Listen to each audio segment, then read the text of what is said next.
Speaking on the sidelines of the Parliament building on the recent current budget debate, Dr. Frank Anthony says that the APNU government should either revert to what the PPP was doing in the health sector or come up with some better formula, because what they are doing now is obviously not working.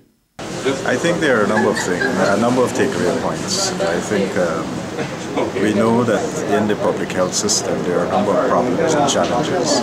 So for example, there aren't adequate drugs in the system.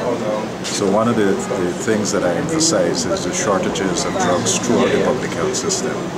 And the system that we currently have in place, where regions have to send back their money to the Ministry of Health to get procurement of drugs, that is creating a bottleneck in the system. And so in the different regions, it's even more challenging. A simple way to fix it is probably to revert back to the old system.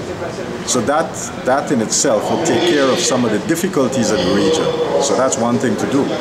And maybe you can do that immediately.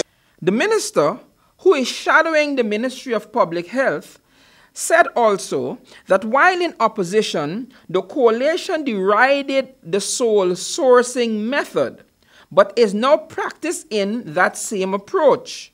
So when the government came in, the government was talking that they would have ended sole sourcing.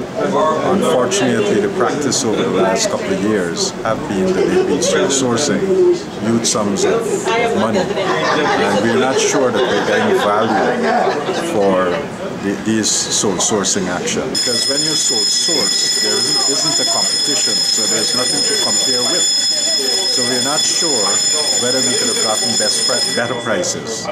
When asked what the APNU AFC government is doing that is different from what the PPPC government had done and was accused of doing, the former minister said this.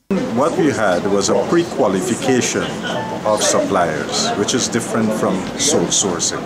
If you have a pre-qualification of suppliers, it means that you would have been able to evaluate the suppliers to see that they are compliant with WHO standards, and you would know the prices that they're offering.